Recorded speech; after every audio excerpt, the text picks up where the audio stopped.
mai 2016 est la journée internationale de la liberté de la presse placée sous le thème Accès à l'information et aux libertés fondamentales, c'est votre droit. Au Burkina Faso, le thème retenu pour cette commémoration est la liberté de la presse, la presse burkinabé face au renouveau démocratique. Voilà. Parlons donc de cette liberté de presse au Burkina Faso. Est-ce une réalité? C'est là la question que nous allons poser à M. Ouedraogo, éditorialiste du jour. La liberté de la presse, une réalité au pays de Norbert Zongo. Bonjour à tous. D'abord, pour commencer, naturellement, c'est important. Oui, c'est une réalité au Burkina Faso, ça, on peut le dire, parce que vous savez que pendant des années, la liberté de la presse aurait été un combat permanent qui a été mené par des journalistes. On se rappelle encore de ces événements tragiques liés à l'assassinat du journaliste Norbert Zongo et de ses compagnons, le 13 décembre 1998. Depuis lors, c'est vrai que les choses ont beaucoup évolué au niveau de la presse. Les journalistes, c'est vrai, ont eu beaucoup d'acquis de par le combat qui a été mené avec la contribution des acteurs de la société civile, des partis politiques, tous à l'unanimité ont salué notamment le travail qui est fait par les hommes de médias. Alors, il faut savoir également que quand on parle de liberté de la presse dans un pays comme le Burkina Faso, quand on parle de la sacralisation de cette liberté de la presse et d'opinion, c'est le fait que, rappelez-vous, sous la transition, il y a un ministre du nom de Djigemde qui était venu. Voilà, il a fallu que la presse fasse des révélations importantes sur notamment ce qu'il a été aux États-Unis où il avait fait la prison et puis on avait mis à la une du journal Le Reporter un ancien détenu dans le gouvernement de la transition. Ça avait créé un tollé, mais la presse avait fait un travail extraordinaire et le monsieur avait été enlevé. C'est le même cas aujourd'hui. Quand vous regardez, on se rappelle encore tout récemment du rapport de l'autorité supérieure de contrôle d'État. Il a fallu tout simplement que le journal Le Reporter ressorte les décharges qui ont été signées par le directeur de cabinet de Zida, en la personne de Job Ouedraogo, pour qu'on se rende compte encore de toutes ces je dirais, manœuvres qui ont été menées au sommet de l'État sous la transition pour que de l'argent public soit détourné. Alors, M. Ouedraogo, la presse burkinabé face au renouveau démocratique. Réaction pour cette thématique?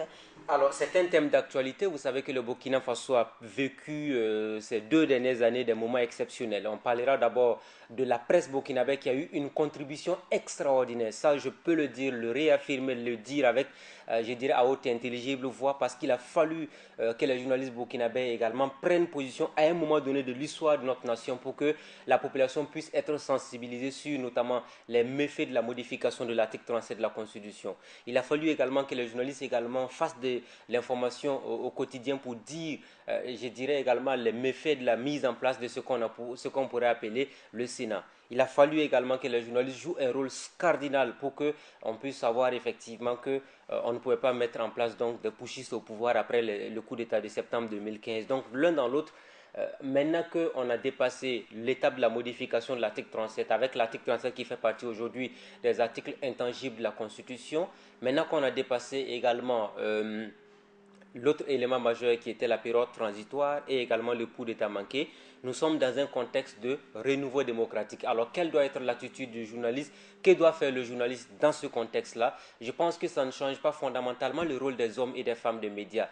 Les journalistes seront toujours là pour critiquer quand les actions du gouvernement sont mal faites, quand les actions des organisations de la société civile sont mal faites, quand les partis politiques également se comportent mal. Les journalistes ont l'obligation de parler de tous ces événements.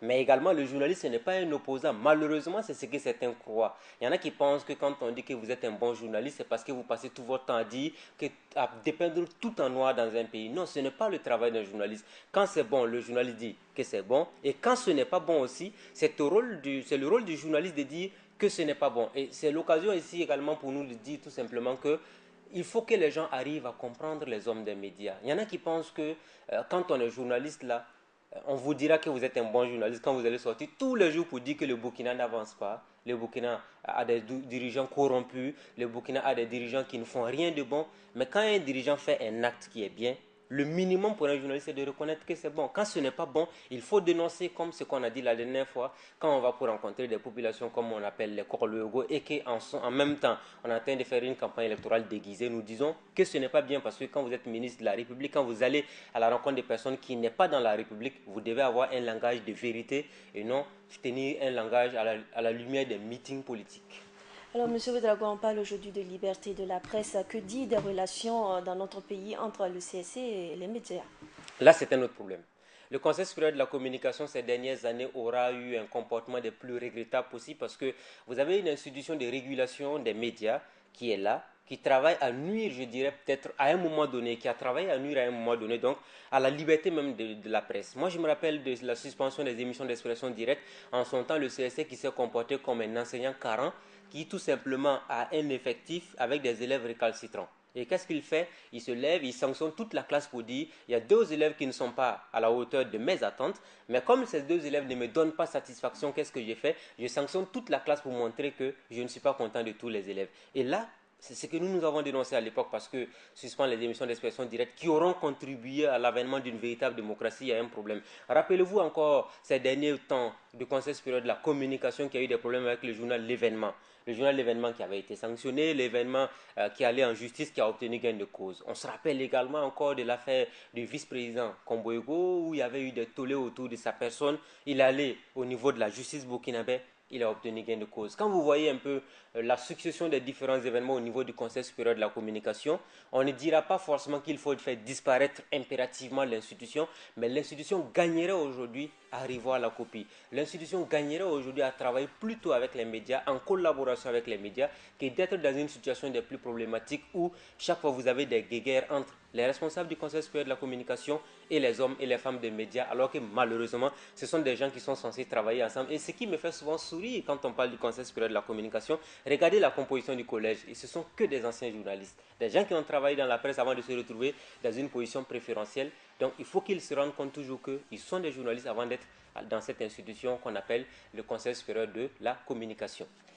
Que dire encore des conditions de vie, de travail aujourd'hui du quatrième pouvoir?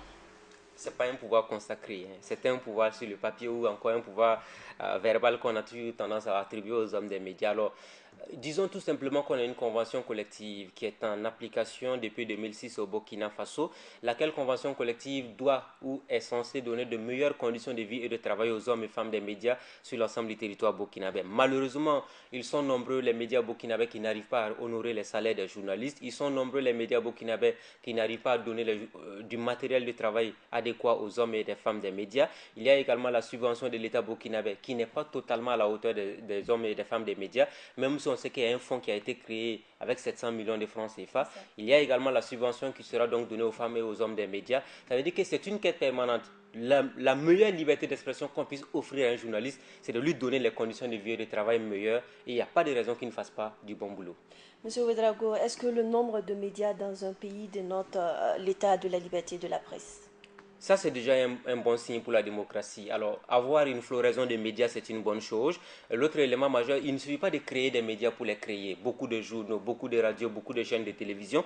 Mais le plus dur, c'est de savoir quelles sont les conditions qui sont offertes aux travailleurs de ces différents médias-là. Tant que les conditions ne sont pas à la hauteur des attentes des travailleurs des médias, on n'évoluera jamais. Donc, disons tout simplement que on peut avoir 1 million de médias dans un pays, mais si vous avez des journalistes que vous êtes incapables de payer, vous avez des médias qui ne sont même pas capables, qui ne sont pas capables de payer l'électricité même, il y a un problème. Donc du coup, c'est bien qu'on crée des médias, il faut qu'on ait des entreprises de presse viables, des entreprises de presse à la hauteur des attentes des populations pour qu'on puisse avoir de bons salaires, de bonnes conditions de vie et de travail pour des hommes de médias. Il ne faut pas qu'on voit le journaliste comme un clochard dans la société parce que malheureusement, c'est l'image qu'on a pu donner de par le passé. Il faut qu'on travaille à donner de meilleures images des hommes et des femmes des médias. Quand on voit un journaliste dans la société, il faut qu'on respecte les journalistes parce que ce n'est pas un misérable qui est à la recherche de 5 000 ou 10 000 francs CFA. Malheureusement, souvent quand on vous dit des choses comme ça fait très mal.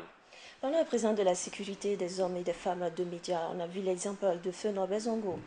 La sécurité également, là, c'est un autre volet important. C'est vrai qu'on ne pourra pas demander ce que les magistrats demandent qu'on donne des agents de sécurité à tous les journalistes, notamment les journalistes d'investigation qui mènent un travail au péril de leur vie. Disons tout simplement que il appartient à la force publique, notamment les services de l'État en charge de sécurité, police, gendarmerie, de toujours travailler à aider les hommes de médias à être protégés. La sécurité n'existe pratiquement pas quelque part pour tout le monde. Personne ne peut dire que je suis à l'abri de l'insécurité. Disons qu'il y a des manières de faire qui puissent nous mettre à l'abri, mais disons que si les journalistes sont bien payés, ils ont de meilleures conditions de vie et de travail, ils pourront s'offrir éventuellement des vigiles chez eux aussi, pourquoi pas. En quelques mots, M. Ouedraogo, les défis de la presse burkinabé aujourd'hui. Les défis de la presse, le premier défi majeur à relever, c'est l'impartialité. Il faut toujours continuer à garder l'impartialité. Et quand vous êtes journaliste, vous devez vous dire toujours, il y aura des gens qui ne vont jamais apprécier ce que vous faites. Il y aura des gens qui vont toujours critiquer parce qu'ils ne sont pas du même avis que vous. Il y aura des gens qui seront toujours là pour dire, ce journaliste-là, il est corrompu, il est vendu, mais ils n'ont aucune preuve pour attester ce qu'ils disent parce que tout simplement, il fait bien son travail. Donc quand on va écouter ces genres de choses, vous ne serez jamais un bon journaliste. Un journaliste, c'est celui qui doit être toujours en harmonie et en adéquation avec ce que lui-même il dit en termes de conviction et ne pas forcément écouter ce que les gens disent. Et c'est ça aussi le défi majeur, c'est l'impartialité, la liberté, continuer à œuvrer également pour le développement de notre société. Contrairement à ce que certains pensent, le journaliste, ce n'est pas un opposant, ce n'est pas celui qui est là pour défendre tout en noir, mais c'est celui aussi qui peut contribuer à ce qu'il y ait une société stable, avec plus de civisme, de bonne gouvernance et de démocratie pour le développement du pays. 3 mai 2015 à 3 mai 2016, une année Burkina déjà. Faso. Burkina Info. Oui, déjà le premier anniversaire de la télé, en tant que premier responsable, je tiens à remercier d'abord les promoteurs de la télé qui ont travaillé à mettre, je dirais, cette chaîne-là au Burkina Faso. C'est la première chaîne de télé qui émet en continu au Burkina Faso, qui donne des infos en continu. C'est déjà un défi important qui est relevé. Deuxième élément, Burkina Info travaille à être vu un peu partout dans le monde. Nous y travaillons régulièrement avec une équipe jeune, dynamique, un personnel dévoué au travail. Et je pense que l'un dans l'autre, nous sommes à notre premier anniversaire. Il y a des imperfections, il y a des choses à corriger. Mais ensemble, avec vos conseils, vos critiques et vos recommandations, nous arriverons à relever les défis et à faire de cette chaîne de télévision la meilleure chaîne d'information venant du Burkina Faso pour servir le reste du monde. Nombreux sont ces téléspectateurs qui nous attendent sur le bouquet Canal. À quand le passage? Ça, c'est une question piège. C'est une belle colle ce matin. Je dirais tout simplement que Canal+, aux dernières nouvelles, fin mai, début juin, tout devrait aller. Je dis bien fin mai, début juin. Alors, on va espérer et puis on va croiser les bras que tout entre dans l'ordre à ce niveau-là. Merci, M. Ouedraogo, d'être passé sur ce plateau. Merci beaucoup, c'est gentil. Mesdames et messieurs, c'est donc fini pour l'édito du jour.